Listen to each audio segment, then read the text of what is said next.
ಶಿವರಾತ್ರಿ ಅಂಗವಾಗಿ ಇದು ಪೂಜೆಗೆ ಇದು ಮಾಡ್ತಾ ಇದ್ದಾರೆ, ತಾವು ಬಂದಿದೆ. ನಾನು ಇವತ್ತಿನ ದಿನ ಶಿವರಾತ್ರಿ ದಿನ ಕಲಬುರಗಿ ಜಿಲ್ಲೆಯ ಆಳಂದ ಪಟ್ಟಣದಲ್ಲಿರುವಂತಹ ರಾಘವ ಚೈತನ್ಯರು ಪ್ರತಿಷ್ಠಾಪಿತ ಈಶ್ವರ ಲಿಂಗ ಏನಿದೆ ಅಲ್ಲಿ ಪೂಜೆ ಮಾಡಕ್ ನಾನು ಇವತ್ತು ಬಂದಿದ್ದೀನಿ.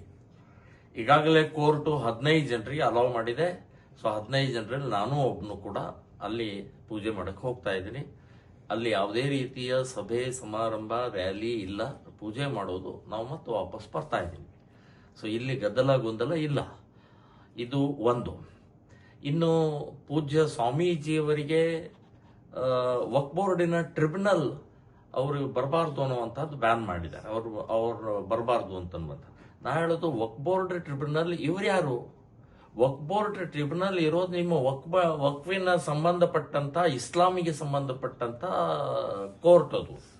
ಸೊ ನಮಗೆ ಕೋರ್ಟು ಡಾಕ್ಟರ್ ಅಂಬೇಡ್ಕರ್ ಸಂವಿಧಾನ ರಚಿತವಾದಂತ ನಮ್ಮ ಕೋರ್ಟ್ ಇದೆ.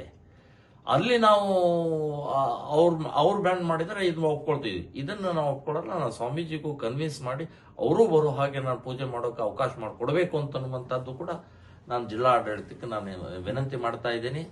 ಮತ್ತು ಎಂಥ ಪರಿಸ್ಥಿತಿ ನಿರ್ಮಾಣ ಆಗಿದೆ ಅಂತಂದ್ರೆ, ಇಡೀ ಇವತ್ತು ಸಾವಿರಾರು ವರ್ಷದಿಂದ ಈ ದೇಶದಲ್ಲಿ ಪೂಜೆ ಪುನಸ್ಕಾರ ಈಶ್ವರ ರಾಮ ವಿಷ್ಣು ಎಲ್ಲರನ್ನೂ ನಾವು ಪೂಜೆ ಮಾಡ್ಕೊಂಡು ಬಂದಂತಹದ್ದು ಇವತ್ತು ಕೋರ್ಟ್ ನಿಂದ ಅನುಮತಿ ತಗೊಂಡು ಪೂಜೆ ಮಾಡುವಂತ ಸ್ಥಿತಿ, ದುರ್ದೈವ ಸ್ಥಿತಿ ಬಂತಲ್ಲ. ಇದು ನಾಚಿಕೆಗೇಡಿನ ಸಂಗತಿ ಇದು. ಸೊ ಇದನ್ನ ಧಿಕ್ಕಾರ ಹೇಳ್ತೇನೆ ನಾನು.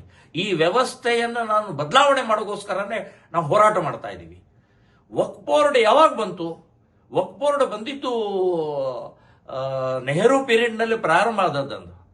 ಹೀಗೆ 63ರಲ್ಲಿ ಪ್ರಾರಂಭ ಆಗಿದ್ದು. ಈ ನಮ್ಮ ಪೂಜೆ ಪುನಸ್ಕಾರ ರಾಘವ ಸಂತರು, ಮಹಾನ್ ಸಂತರು ರಾಘವ ಚೈತನ್ಯರು 400 ವರ್ಷದ ಹಿಂದಿನಿಂದ ಪೂಜೆ ಪುನಸ್ಕಾರ ನಡೀತಾ ಇರುವಂತಹದ್ದು.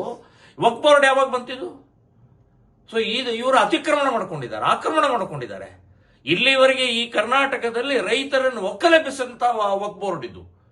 ಸೊ ಇಂಥ ವಕ್ಫ್ ಬೋರ್ಡ್ ವಿರುದ್ಧ, ಇದೆಲ್ಲ ಅತಿಕ್ರಮಣದ ವಿರುದ್ಧನೇ ನಮ್ಮ ಹೋರಾಟ ಇದೆ. ನಾನು ಹೇಳೋದು, ಇವತ್ತಿನ ಪೂಜೆ ನಾವು ಮುಗಿಸ್ತೀವಿ, ಮುಂದಿನ ಹೋರಾಟ ನಾವು ನಿಶ್ಚಿತವಾಗಿ ಮಾಡ್ತೀವಿ ಅಂತ ಅನ್ನುವಂಥದ್ದು ಹೇಳ್ತೀನಿ. 3ನೇ ತಾರೀಕು ಏನೋ ಒಂದು ಕೋರ್ಟಿನ ಆರ್ಡರ್ ಆಗೋದಿದೆ. ನಾವು ಸ್ಟೇಗೆ ಆರ್ಡರ್ ಬಂದಿದೆ, ಅಂದ್ರೆ ಅವರು ಹೋಗಬಾರದು ಅಂತನ್ನುವಂಥ ಹಿನ್ನೆಲೆಯಲ್ಲಿ ಅದಕ್ಕೆ ಸ್ಟೇ ತರಬೇಕು ಅಂತ ಹೇಳಿಬಿಡಿದೆ. ಸ್ಟೇ ಸಿಗತ್ತೆ.